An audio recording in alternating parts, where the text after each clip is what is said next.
ఇండియాలో పనిచేసేవారు తమ జీతం ఆదాయం 100% పెరగాలంటే దాదాపు 20 సంవత్సరాలు ఎదురు చూడాలి. కానీ వారే ఇతర దేశాలకు ప్రాంతాలకు వలసపోతే వారి ఆదాయం వెంటనే రెట్టింపు అవుతుంది. దీనినే మరో కోణంలో చూస్తే తమ ఆదాయం రెట్టింపు అవుతుందన్న విశ్వాసం ఉంటేనే భారతీయులు వలసపోతున్నారు. అలా వలసపోయిన వారు ఇండియాకు తిరిగి రావడానికి ఎటువంటి ఆసక్తి చూపటం లేదు. విదేశాలకు వలస వెళ్లే భారతీయుల జీతభత్యాలు కనీసం వెంటనే తక్కువలో తక్కువ 118% పెరుగుతున్నాయని అంచనా. మెక్సికోలో ట్రక్ డ్రైవర్ కంటే కెనడాలో ట్రక్ డ్రైవర్కు 5 రెట్లు ఎక్కువగా ఆదాయం వస్తుంది. నర్సులకు ఫిలిప్పీన్స్లో కంటే జర్మనీలో 7 రెట్లు ఎక్కువ ఆదాయం వస్తుంది. ఉన్నత స్థాయి నైపుణ్యాలు ఉన్నవారు వలస వెళ్ళినప్పుడు వారికి లభించే జీతభత్యాలు బాగా పెరుగుతాయి. సామాన్య నైపుణ్యాలు ఉన్నవారు వలస వెళ్ళినా వారి జీతభత్యాలు సంతృప్తికరంగానే పెరుగుతున్నాయి. అందువలనే వారు వలసపోతున్నారు. ప్రపంచవ్యాప్తంగా వలసను వెళ్ళిన వారిలో దాదాపు 40% మంది స్వస్థలాలకు స్వదేశాలకు తిరిగి వస్తున్నారు.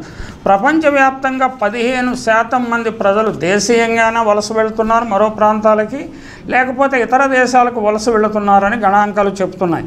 తలసరి ఆదాయాల్లో దేశాలకు మధ్య తేడా ఎక్కువగా ఉండటం వల్ల ప్రజలు ఒక దేశం నుంచి మరో దేశానికి వలసపోతున్నారు. అయితే తలసరి ఆదాయాల్లో తేడాలు కేవలం దేశాలకే పరిమితం కాలేదు. ఒకే రాష్ట్రంలో జిల్లాల మధ్య తలసరి ఆదాయం తేడాలు కూడా ఎక్కువగానే ఉన్నాయి. ఉదాహరణ తెలంగాణ రాష్ట్రాన్ని తీసుకుంటే జిల్లాకు మధ్య తలసరి ఆదాయాల్లో చాలా తేడాలు కనిపిస్తున్నాయి. 2023-24 ఆర్థిక సంవత్సరంలో గణాంకాల ప్రకారం రంగారెడ్డి జిల్లాలో ప్రజల తలసరి ఆదాయం 9,46,862 రూపాయలు.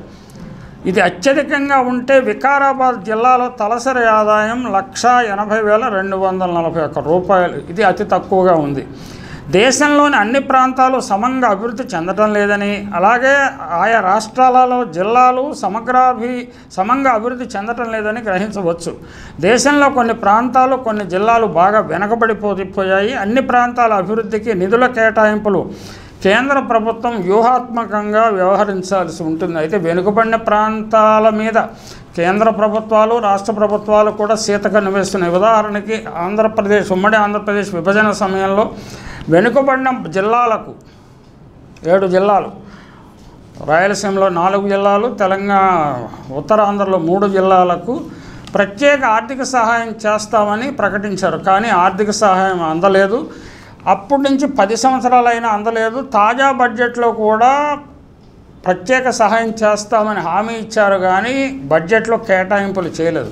దీనిని బట్టి వెనుకబడిన ప్రాంతాల పట్ల, వెనుకబడిన ప్రాంతాలలో నివసించే ప్రజల పట్ల ప్రభుత్వాలకు ఎంత చిత్తశుద్ధి ఉందో అర్థం చేసుకోవచ్చు. Unless people fight for their rightful part in the budget they won't get అనేది స్పష్టంగా తాజా బడ్జెట్లో కూడా అర్థమవుతుంది. ఈ దేశంలో ప్రతి చోట ఇదే రకమైన పరిస్థితులు. అంటే అభివృద్ధి చెందిన ప్రాంతాలు మరింత అభివృద్ధి చెందుతున్నాయి, పట్టణాలు అభివృద్ధి చెందుతున్నాయి, పల్లెల్లో పేదరికం ఇంకా పెరుగుతోంది, పట్టణాలకు వలస వచ్చేస్తున్నారు. పట్టణాలకు వలస రావటం వల్ల పట్టణాలలో జీవితం కూడా దుర్భరం అయిపోతున్నది. ఉదాహరణకు హైదరాబాదులో 80 లక్షలకు పైగా వాహనాలు ఉన్నాయంటే ఇక పొల్యూషన్ ఏ స్థాయిలో ఉంటుందో అర్థం చేసుకోవచ్చు.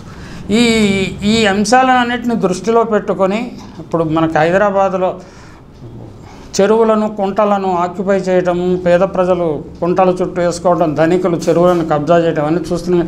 ఇవన్నీ ఎందుకు జరుగుతున్నాయంటే అన్ని ప్రాంతాల్లో సమగ్రాభివృద్ధి జరగకుండా కొన్ని ప్రాంతాలను గ్రోత్ ఏరియా పొటెన్షియల్ ఉన్న ప్రాంతాలకు గుర్తించి అక్కడే ప్రభుత్వం పెట్టుబడులు పెట్టడము, అక్కడే అన్ని రకాల మౌలిక సౌకర్యాలు కల్పించడం వల్ల ఈ పరిస్థితి ఏర్పడింది. ఇప్పుడు అమరావతిలో కూడా చంద్రబాబు ప్రభుత్వం ఇటువంటి తప్పిదాన్ని చేయడానికి సిద్ధమవుతున్నది. అది నిర్మాణానికి అనుకూలంగా లేని అమరావతి ప్రాంతాన్ని రాజధానిగా ఎంపిక చేయడం ద్వారా ఆంధ్రప్రదేశ్లోని అన్ని జిల్లాల ప్రజలు అమరావతిలో చంద్రబాబు ప్రభుత్వం చేసే తప్పిదాలకు మూల్యం చెల్లించాల్సి వస్తుంది. ఆయన చేసే అప్పులకు వడ్డీలు కట్టాల్సి ఉంటుంది. భవిష్యత్తు తరాల తెలుగు ప్రజలు వడ్డీ కట్టాల్సి ఉంటుంది. చంద్రబాబు చుట్టూ ఉండేవారికి ప్రయోజనం చేకూరవచ్చు. ఆ నిర్మాణంలో అప్పులు తెచ్చి వాటిని తన చుట్టూ ఉన్న వారికి వివిధ రూపాల్లో ఆయన సర్దుబాటు చేస్తాడు. అసలు నిర్మాణం ఏ స్థాయిలో జరుగుతుందో మనకు తెలియదు, కానీ ఇది మాత్రం ఖచ్చితంగా జరుగుతుంది. కానీ భవిష్యత్తు భారం పేద ప్రజలు, అనంతపురంలో ఉండే పేద ప్రజల నుంచి శ్రీకాకుళంలో ఉండే పేద ప్రజల వరకు అందరూ భరించాల్సి వస్తుంది. అంటే తలసరి ఆదాయాల్లో ఇంత వ్యత్యాసం ఉండడం, అభివృద్ధి సమంగా జరగకపోవడం వల్ల పేద ప్రాంతాల నుంచి ప్రజలు పట్టణాలకు వలస వస్తున్నారు, కూలీలుగా ఉంటున్నారు, వలస కార్మికులుగా ఉంటున్నారు, అడ్డా కూలీలుగా తయారవుతున్నారు. ఈ పరిస్థితి ఎప్పటికి మారుతుంది? సమదృష్టి ఎప్పటికి వస్తుంది? పాలకులకు ప్రజలు ఎక్కడ ఉన్నవారు అక్కడ సుఖంగా ఉంచే వ్యూహాలను అనుసరించాలనే ధ్యాస లేకపోతే ఇదే జరుగుతుంది.